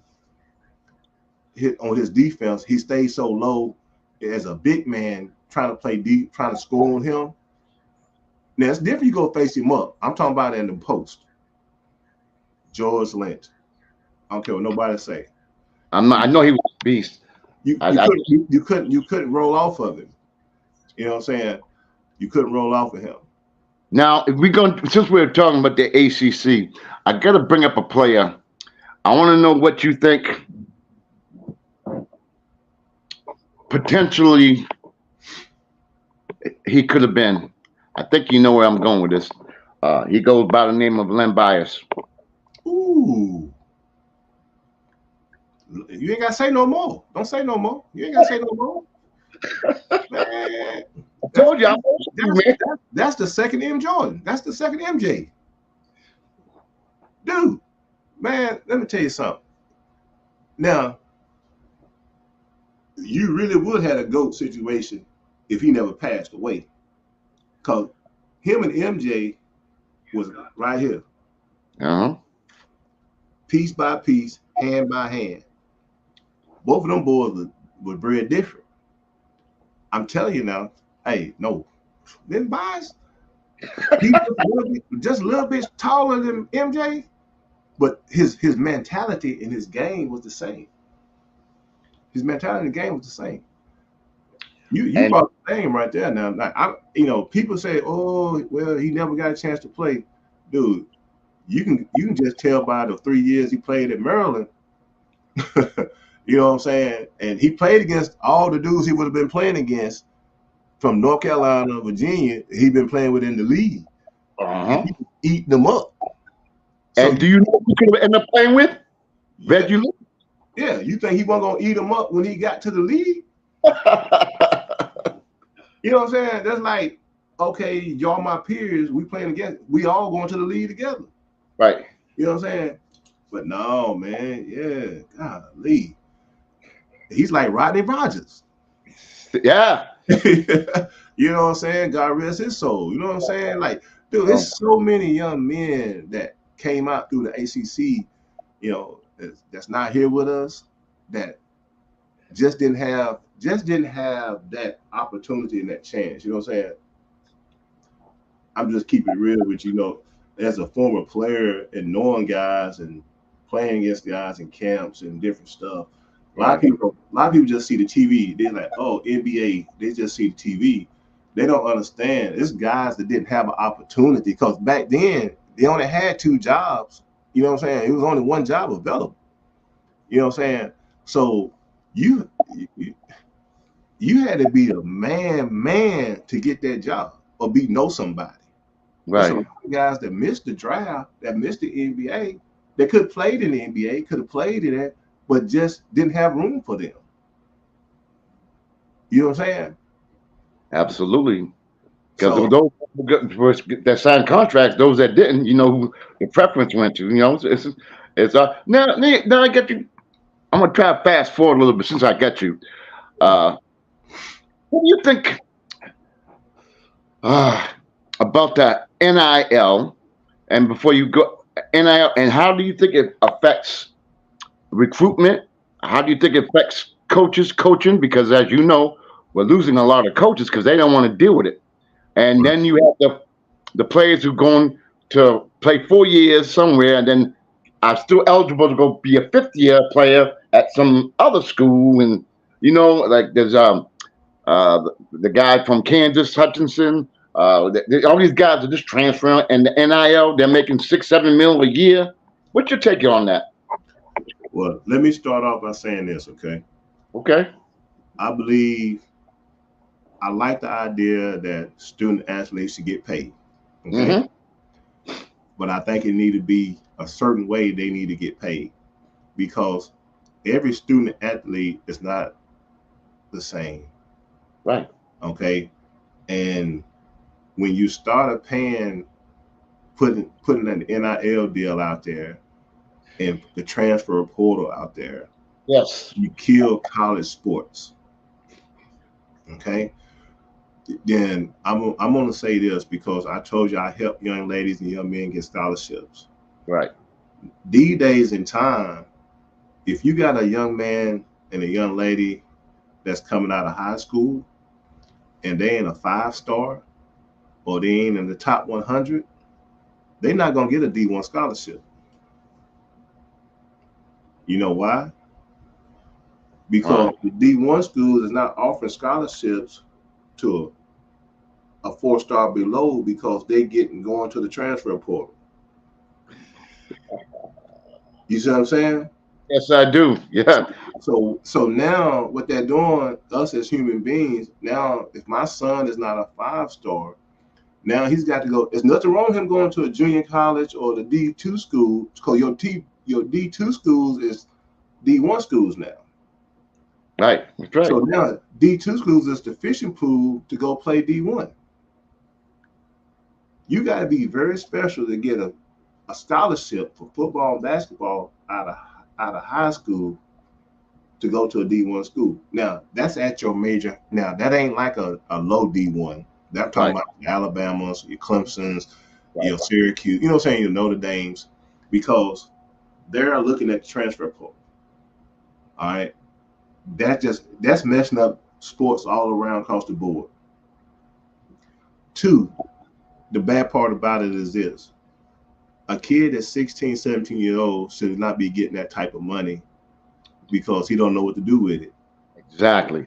So what they should do is, okay, every year you leather in college, we'll put so much money aside for you. If you stay there for 4 years and graduate, we'll give you a lump sum at the end as you graduate and leave. If you leave in 2 years, you get a lump sum as you leave. You know what I'm saying? But you still got to earn your scholarship. You still got to obey. When I say obey, go by the rules and regulations of the university. Because you giving kids too much freedom. So now coach saying, hey, you're going to come in here and play 20 minutes a game and you get cut down, get benched and play at 5, you get mad. So now you want to transfer. You see what I'm saying? Yeah. Like, you old school and I'm old school. So if I have a child, I'm not going to take a child from somebody else's school. I can't trust him. He's not loyal.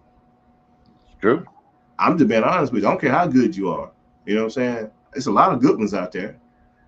You know, if you ain't coachable and you got the big head, I can't coach you anyway.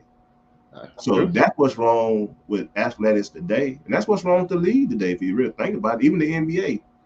Kids are too young. They got too much money. They don't have to work for nothing.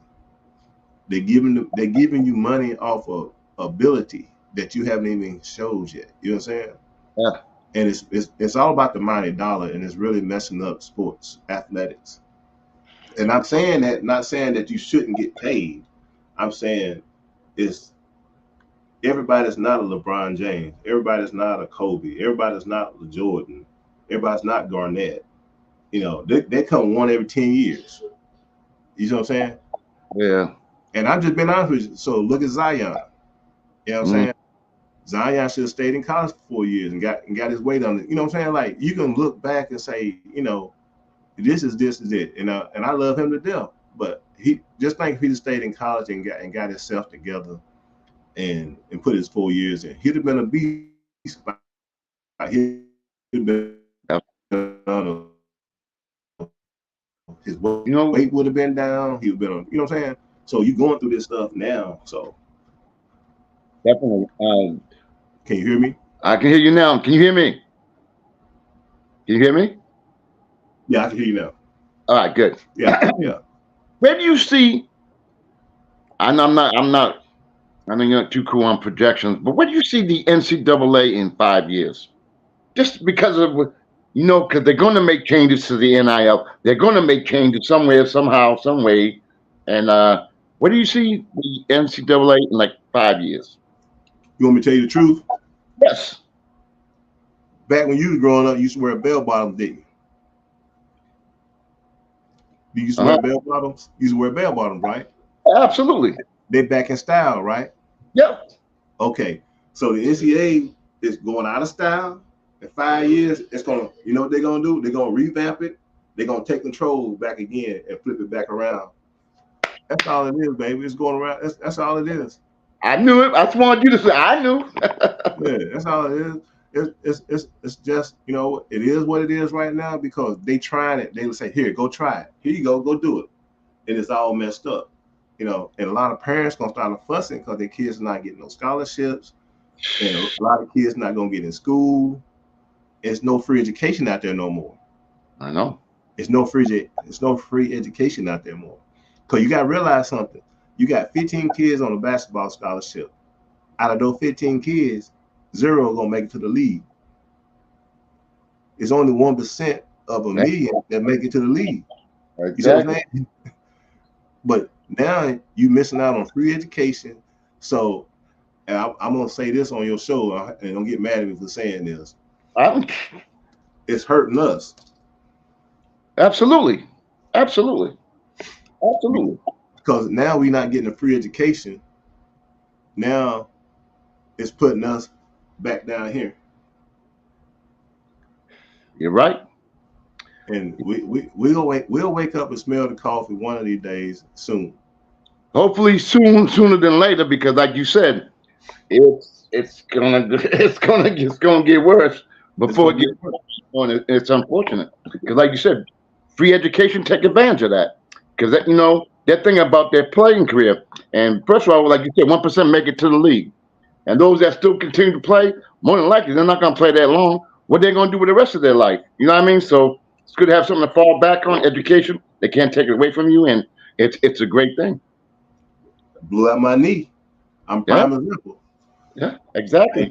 I cried many nights. You know what I'm saying? It is what it is. You know, I saw my best friends. Yeah, well, you know how bad it is when you sit at home, sitting on the couch, and you like, you know, you should be there. You know what I'm saying? Yeah, it had to be tough mentally for you, man. It had to be tough, especially as good as you were. That really had to be. And you hear your boys. You know, you go to the house game, you hear your boy Kevin Willard, all you like, dang, you know, you should be, you know, and people that's in the league telling you should be in the league. You know what I'm saying? Come on, man. You know, it is what it is, but it's a mental thing, man. Once you get a grasp of it, people just don't understand. It's that mental thing is really tough out there now. It's really tough. Mental is more than a physical thing. I'd rather be a physical thing than a mental thing. Right, because you can heal physically, mentally. It's a lot harder to heal, man. Wow. Hey, when you had me damn near in tears, so I'm glad you switched it up, because you probably knew I was going there. And so you wanted to kick in the ACC, which I truly appreciate because, now you got me all pumped up, you know what I mean? So that was good, but I got a lot of friends on both sides, man. You know what I'm saying? I just love a good game. You know what I'm saying? I don't like it one side. I like that nail biter. You know what I'm saying? I like, hey, let's have some good plays on both sides. Now, just reading, it says right here, the Sweet 16, when it said Tate Judge buzzer beating, Sweet 16, 71-70. I didn't mean to bring it up, bro. I'm sorry. Sorry, but I'm sorry. It's right. Hey, and guess what, though? I love Tate George. Hey, guess what? That shot got him in the league, and 2 years later got him out of the league. Yep. But you know what, though? Let me say this. I love him to death. We that was their day, and it took a long time for me to accept this. You know what? Like I talked to Wayne Farrell and all them boys, and I said, man, it's good, man. We kick it and have a good time now. But I said they just don't have to keep showing it every year. They don't show that every year in March Madness. First thing they show is that. It's like you ain't no more buzzer beaters. I'm so upset right now because who was on my show a couple days ago? Who? Dave Lalo. For real? That's my best friend in the world. I didn't know that. Yes. Man. He was on my show. I'll send you the show. Imagine having you both on. Man, I have to be in the middle. I have to wear my referee outfit, man. That'd be great. I might just do that. He agreed. Hey, he agreed with me, right? Hey, he agreed with me, right? Yeah. I might just do that now. I might just do that. You know, Hey. but I know. Hey, I want to thank you. There's anything else you want to give a shout out before we go about the GoFundMe? Because we're going to do that. That's the most important thing. Yeah, I just want to say appreciate being on the show. If y'all get an opportunity, go to wabsports.com. That's wabsports.com. Just type it into the internet. It's got all our links, everything that we do from nationwide, all our programs. Young ladies, that need help getting into school, just go to wabsports.com. And if you feel free to go on there and click on the link and make a donation towards our GoFundMe, we truly appreciate that too. Mike, man, we appreciate you having us on the show, man. And this right here got me feeling kind of good, brought back some good memories, Me as well, man. And we're not done yet. Anytime you want to come on, you get an open invitation. I'm gonna call. I call him Stretch. That's Dave Black. I call him Stretch. We call him Stretch. But maybe have you guys come on. Maybe we can do whatever you want. But anytime you got something coming up that you want to promote, let me know, because this is gonna be seen all over. So I can't wait till this show to end so I can put it out there for the universe. So again, thank you so much for coming on my show. Again, you didn't know me from a hole in the wall. And now I consider you're like family right now. So, is there anything else you want to say before we have to hit on the road? Keep me in your prayers. I take all prayers. Keep me in your prayers, and we got one more procedure coming up at the end of the month. Can you hear me? Yes. Can you hear me now? Yes, all right, so I can hear you. I said, just keep me in your prayers. I got one more procedure coming up at the end of this month. I got to get my pacemaker put in, my defibrillator put in at the end of this month, and we can get this thing back to 100%. And just appreciate y'all, man. Appreciate the love and support. Well, something, we're gonna show you how much love and support we got for you, my brother. We're gonna show. I can guarantee that. Again, if you ever need it, let me know. I will. Thank you so much, man. Again, this is really emotional to me, and I almost lost it. But you knew that was going to happen.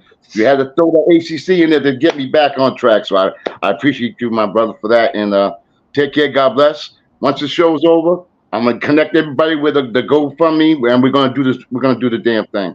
Again, thank you so much. Glad you're still with us. I know you're gonna make more of an impact and a difference in what you're doing right now. And God bless. Take care of yourself. And we'll be talking soon. Appreciate it, brother. Thank you. Got it. Woo. Again, thank you for tuning in to Sports Corner with the Conn Man on the Sports Wave Network.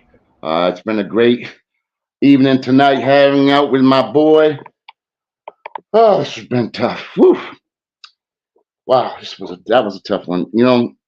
I got maybe like 5 minutes or so, and again, I told you guys it's gonna be kind of emotional.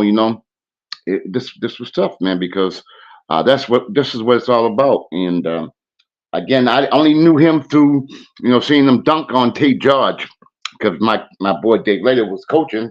I saw the game. It was at New Jersey. I remember. Yeah, it was at New Jersey home court. If I recall, I remember the shot that Tate George had hit. And I remember a year or two after is when UConn won the NCAA championship, and I was there at the parade, and afterwards too. That was crazy. That was Khalid Al-Amin, the guards. It was nuts. It was phenomenal. What a great experience to experience that. I went to about I went to about maybe 30 games when Dave was coaching Northeastern. We all went up to Virginia. We flew once when he was at Virginia, and we drove once or twice. Got to see a couple of games there.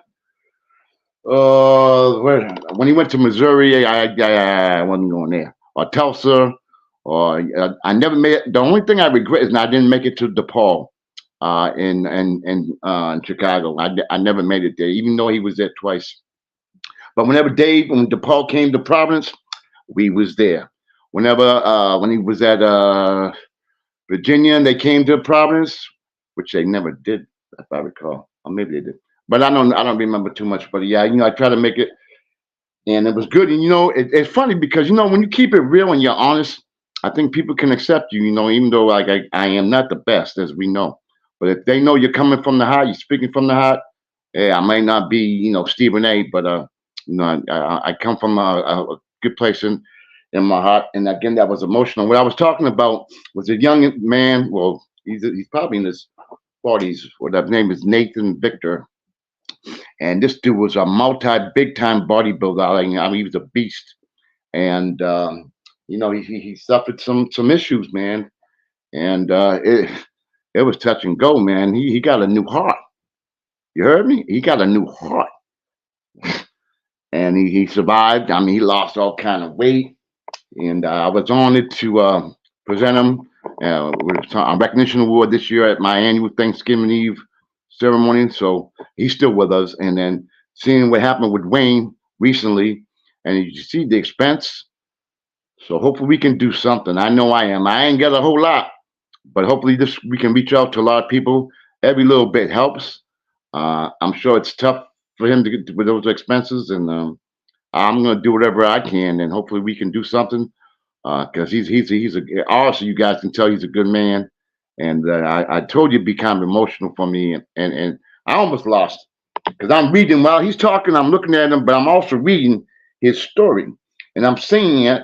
And you see him in the bed, and he's got a balloon, a hot balloon, and it's sad, man. It's just sad, and that he probably could have had a great NBA career if he didn't get injured, and then dealing with that situation, and then afterwards, dealing with the fact that he couldn't play anymore, and then he's trying to get back, doing what he likes to do, and then that almost got taken away from him. You know what I mean? And he's still hanging in there, and now obviously we become good friends, and we're gonna have that tie, for a long time. I'm gonna try to see if he can hook up with Nate, because them two can definitely, interact, because they both been through quite a bit.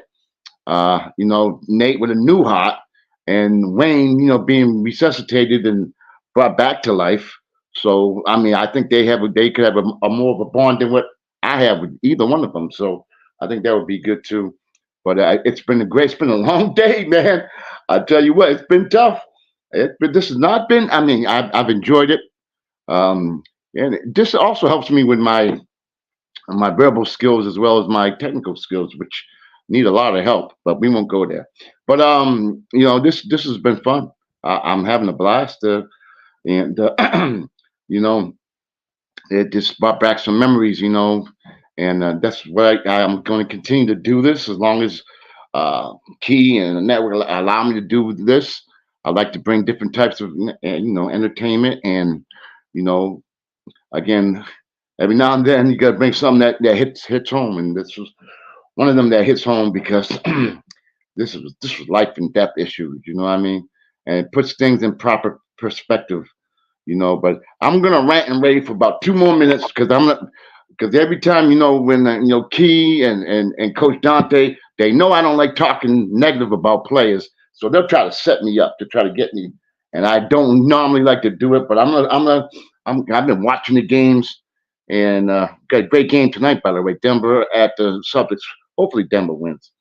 The only thing I have a biggest problem with the NBA, I think the talent level is phenomenal. And I think the players are extremely talented. I mean, the fitness level, the athleticism, I mean, it's through the roof.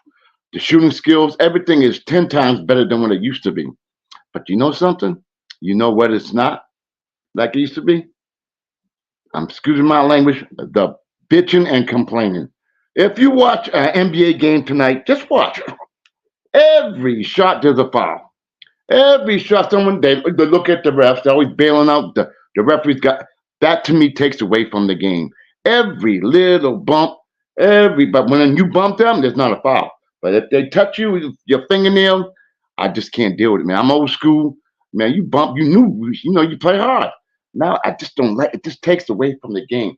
You got these guys making $40 million a year, and you're complaining because you got bumped. I just can't. I can't. It drives me nuts. I swear to God. I just feel like you guys are so blessed. You are so gifted to do what you do. How many people out there making $12 an hour? You know what I mean? Y'all gonna complain? You know, it's just like that Draymond Green nonsense. You know what I mean? You guys are getting paid millions and millions of dollars to play a game, and you're gonna threaten the referees and all this. Oh man, it just drives me nuts, man. I guess it's the human element in us. I got about 2 minutes, and I know Keith's gonna kick me off, but you got the human element, and I understand that. You always want to keep the human element, but me as being a referee as well, the constant. Just watch the game tonight. There's probably about 2 games on tonight. Today's what? I think there's 2 games on. Just watch. Watch almost on every single shot someone's complaining. I don't care what. Now you get 10 grown men, 6'4", 6'5", fast, quick, can jump out the gym, trying to get every advantage you can, but you're gonna complain about a little bump. I'm just. Other than that, I gotta get prepared for the great show tonight. Courtside view with the crew, Coon McCain, Coach Dante. I'm sure the boss will be in there as well, and looking forward to that. But yeah, I think I reached my time again. I want to thank my very special guests. Just 2 back-to-back is tough. But again, thanks to Keith for allowing me to do it, because I overbooked. Because people want to come on, and I'm sure after today's show, I'm gonna have no problem getting guests now. So that's a good thing. So we're gonna sign off right now. Again, this is Sports Corner with the Conn Man on the Sports Wave Network. I'm gonna chill, watch a little bit of the game. 9 o'clock live. We're gonna be on with Courtside View with Coon McCain, Coach Dante, Key Williams, and whoever else. I don't know. You never know what's gonna happen with us. But we're gonna do the damn thing. Have a good time talking NBA and the landscape. Good night, y'all. Hope to see you tonight at 9 o'clock live. Again, signing off.